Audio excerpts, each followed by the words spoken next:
This episode is brought to you by Raycon.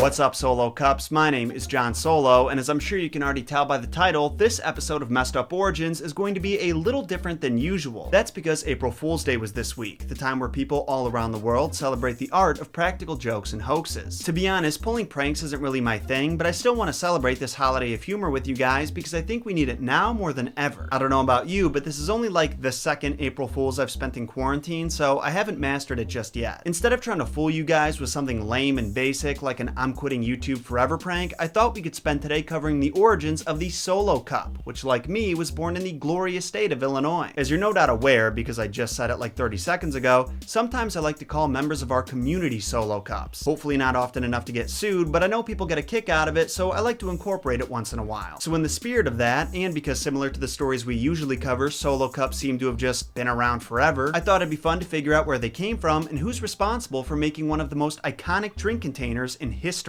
Solo Cup? Holy Grail. As always, make sure you smash that like button, subscribe if you haven't already, and let's dive into it. Cheers. Okay, let's get down to business. No, John, the Mulan video was last week. Just to be clear, this episode is about the origins of the Solo Cup specifically, not all drink containers. That being said, let's talk about some of the first drink containers. We don't consider it much nowadays because we have so many options when it comes to what we want to drink out of, and beverages come in containers of all kinds. But I want you to stop and think for a second about humans from thousands of years ago. Obviously, they had to drink too, but they didn't have paper, plastic, and glass cups to choose from because all of those materials had to be made with technology that wasn't around yet. So what did they use? Many experts believe the first cups were made out of natural materials like giant bird eggs, gourds, coconuts, and seashells, to name a few. Basically things with a shape that lends itself to holding water without much manipulation on our part. We eventually learned to shape cups ourselves out of substances like clay, but then as society evolved and as our egos became more and more important to us, there eventually came the need to distinguish between a rich man's cup and a poor man's cup, meaning the cups of the ruling class had to be made with great labor and materials that were harder to find just to make it really clear they were above everyone else. Golden chalices, glass tankards, and rhino horns are just a few examples of what kings, queens, and the rest of the royal scene drank out of. And here I thought I was cool because my cup had a cat on it. Now, as you would assume, over time it became easier to make containers out of glass and different kinds of metals that were more durable, but despite these advances, there still wasn't a disposable drinking cup that you could just throw away when you were done, and it stayed that way for a very long time. Part of it may have been because the technology to make single-use cups in a way that was both economic and efficient just wasn't there yet, but there was another contributing factor that I could not believe after I read it, and that's that until the early 1900s, it was common for people to drink out of shared water cups, meaning that if you were at the water cooler, there wasn't a stack of little containers for you to drink out of, there'd just be a single reusable one that everyone shared. And keep in mind, this was barely over 100 years ago, which begs the question, how did this pandemic not happen sooner? It wasn't until new science at the turn of the century revealed that you should only share drinks if you're trying to ingest as many germs as possible that preventative measures were taken. One example being in 1911, the Chicago City Council outlawed the use of common drinking cups in any building or place open to the public or in any lodging house or boarding house, factory, office, store, or private school, an ordinance that's still in effect to this day. Now, long before the general public was aware of how disgusting this habit was, the Individual Drinking Cup Company of New York, later known as Dixie, had been running campaigns against the common cup for years, which they referred to as the Cup of Death, by sending out pamphlets that had skull-shaped mugs chained to fountains. A powerful image if I do say so myself. A few decades later, in 1936, the Individual Drinking Cup Company came to Chicago, which at the time was apparently a hub for foldable paper products, to merge with Vortex Cup, a leading manufacturer of disposable paper products. That same year, a Vortex salesman, Leo Holzman, quit his job to start his own paper manufacturing business, and that was the start of the Solo company that we all know today. Salud.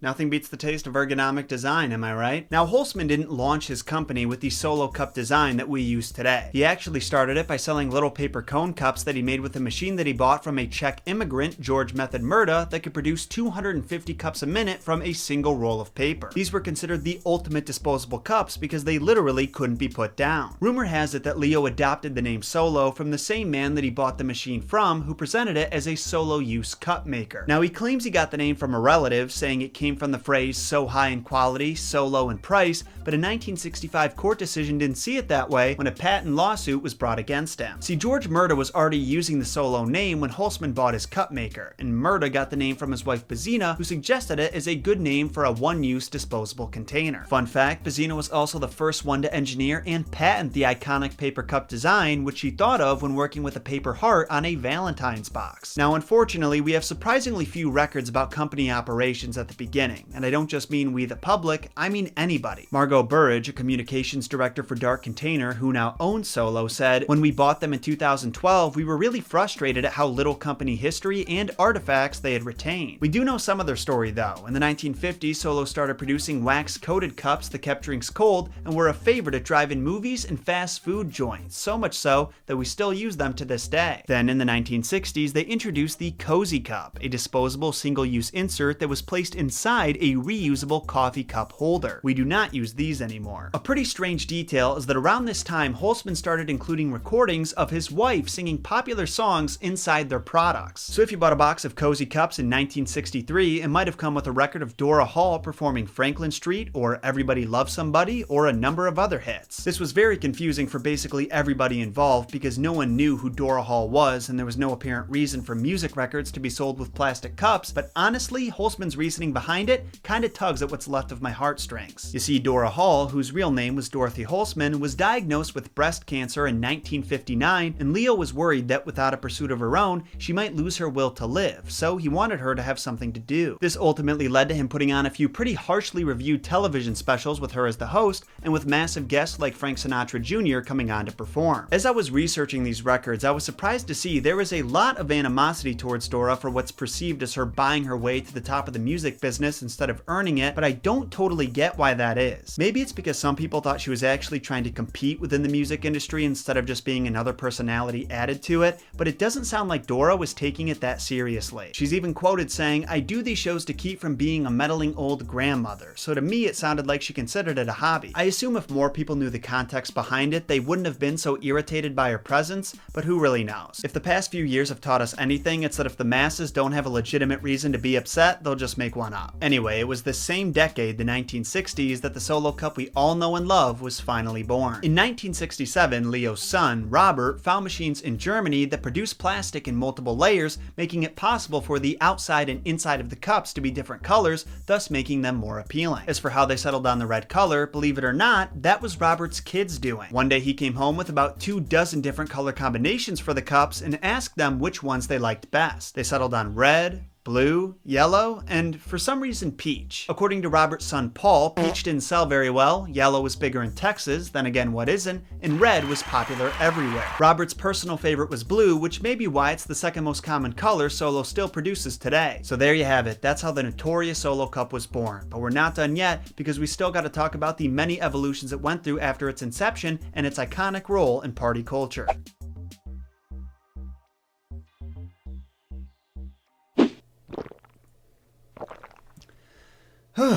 Okay, you guys ready to finish the video? When it comes to the party scene in America, there's only a few things more iconic than red Solo cups. Whether you've gone to parties where you're like me and watched them through windows because you're not invited, there's no doubt that you've seen a person ingesting some kind of mysterious beverage from one. I mean, the cup is so embedded into party culture that Toby Keith even made a song about it, and the music video has over 50 million views. I want to throw up. All this for a disposable drink container. Who'd have thunk? Well, certainly not Robert. According to his son Paul, the man was incredibly focused on making the best disposable cup that he could, but he paid no attention to how it was embraced by the public. In fact, he was so clueless about how much people loved his cups that when Paul showed him the music video to Red Solo Cup, he thought it was made by the company and just couldn't comprehend why someone would ever write a song about a plastic cup. Despite all the hubbub around it, the Solo company is still cautious about affiliating itself with party culture. Apparently, they get constant requests to use their cups in movies and TV shows, but depending on the connotation and the setting of where they're being used, they are much more likely to turn them down. They also said they've rejected numerous partnership offers from ping pong ball companies that want to sell packages of beer pong games complete with rulebooks. With this much popularity comes copycats though. For every Solo cup on the shelf, there's a cheaper generic brand's attempt at an imitation, and this is a problem Solo became very aware of back in the 90s. When Kim Healy, Solo's vice president of consumer products, marketing, and innovation, started working for the company in 1998, she attended a focus group on her first first day where she asked her manager to identify which of the 10 red plastic cups on a table was Solo's, and she didn't know. As a result, in the early 2000s, Solo hired a design company that specialized in handheld ergonomic products to basically level up the cup. Then they set up parties in private homes where they could study how Solo cups were used. They watched for the placement of fingers, how people wrote their names in Sharpies on the side, and how they compensated for sweaty cups with napkins. Their goal was to rethink a classic design that retained the DNA of the original while allowing just enough change to provide Solo with more intellectual property rights to differentiate itself from copycats. As a result, the sleek and simple design was replaced with a square bottom, finger holds on the sides, and the name Solo now appears on it. For some reason, people argue that they should go back to the simplistic original, but it's simply undeniable that this design is better in every practical way. Now, despite the success of the Solo cup and Solo's many other iconic products that you probably didn't even know they made, including the travel lid used by Starbucks, which now has a permanent place in the Museum of Modern Art, New York, the Holtzman family did lose control of the company back in 2006. After Solo acquired Sweetheart Cup in 2004, which had a very public debt of over $900 million, a private equity firm stepped in to run the company. 8 years later, in 2012, Dark Container Corporation bought Solo for about $1 billion, and they still own it to this day. And that, my friends, was the messed up origins of the Solo cup. In addition to thanking you for watching, I also want to thank Christopher Borelli and Robert Loerzel, who both wrote incredible articles on the history of the iconic drink container. This video could not have been made if I didn't have their works to reference, so if you want to check them out yourself, just head to my links in the description. And now, if you'll excuse me, a word from our sponsor. Or a word from me about our sponsor. Raycon. We've had a lot of fun today talking about the history of Solo cups, but do you know what's not fun? Being forced to listen to music with shitty headphones. That's why I'm glad I found Raycon. They're a company known for making extremely high quality headphones and earbuds for about half the price of competing brands. Now I know what you're thinking, that's too good to be true, but I'm what you call for realsies, and their newest model, the Everyday E25s, are the best ones yet. The Bluetooth pairing is seamless, there's more bass, they have the ideal noise isolating fit that you love, and a huge variety of colors for you to choose from. Even the battery life is incredible. The buds themselves have 6 hours of playtime, and their compact carrying case can store 4 full charges. And just to reiterate, you get all of that for half the price of competing brands. So if you want to join me in owning some of the best and most affordable wireless earbuds on the market, just go to buyraycon.com/solo or follow my link in the description to get 15% off your order. Hello again. Did you miss me? I hope not, because the video is about over and all that's left is some shameless self-promotion. First things first, if you want to cop a sick fit like the one I'm wearing now, click my link in the description or go to bonfire.com/solo-fam. For the record, these are not Solo cups. It's just my name with cups inside of it.